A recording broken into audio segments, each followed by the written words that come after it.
I've been thinking a lot about Ian St John during this FA Cup final week. When the Saints scored a beautiful diving header to win the 1965 final, he cemented himself as my first hero. Many years later we became friends through work, and he'd tell me stories about how, despite giving Liverpool 10 magnificent years of service, he was treated callously when his time was up.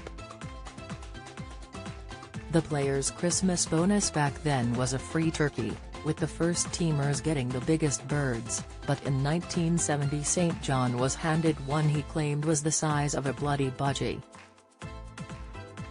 A year later, when the club refused him a new contract and he had to leave, he asked to buy the semi-detached house he'd been renting off them for 10 years for the £2,500 Liverpool had paid for it, as his wife Betsy loved their family home.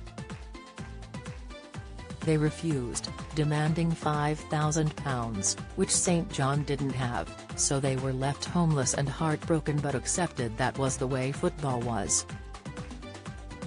In the early 70s, players were paid a bit more than the average skilled worker but had no job security or pension.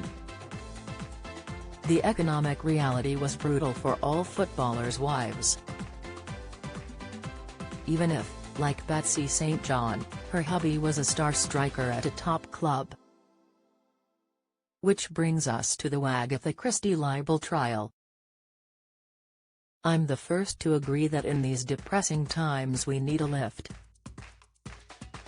And hearing that a man in a starched twig and cut glass accent told a High Court judge in a stuffy, wood-paneled Victorian courtroom that Peter Andre was hung like a miniature chipolata, was certainly a lifter.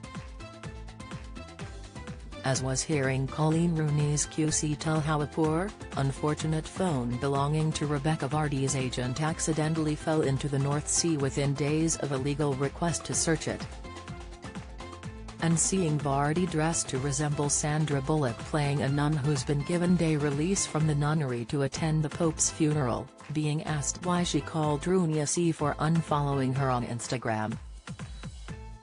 Plus the stupefied expression worn by Wayne Rooney, which said he'd rather be playing darts in a pub than be a sitting duck for a court artist to portray him as a mutant baked potato with a beard.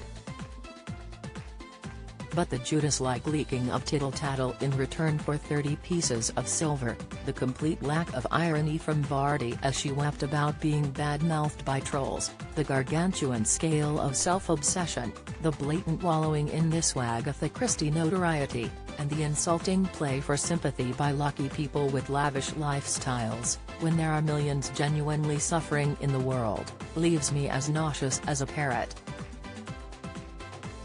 Watching two women, who were made rich and famous through marrying footballers, fritter away millions on legal bills to settle an irrelevant ego dispute is one of the saddest indictments on how fortunes have been sucked out of fans' pockets and showered on people who clearly don't need or deserve it.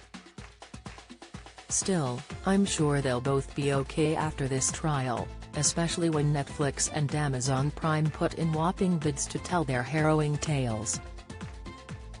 They certainly won't lose their mansions. I just wonder what the likes of Betsy St John make of it.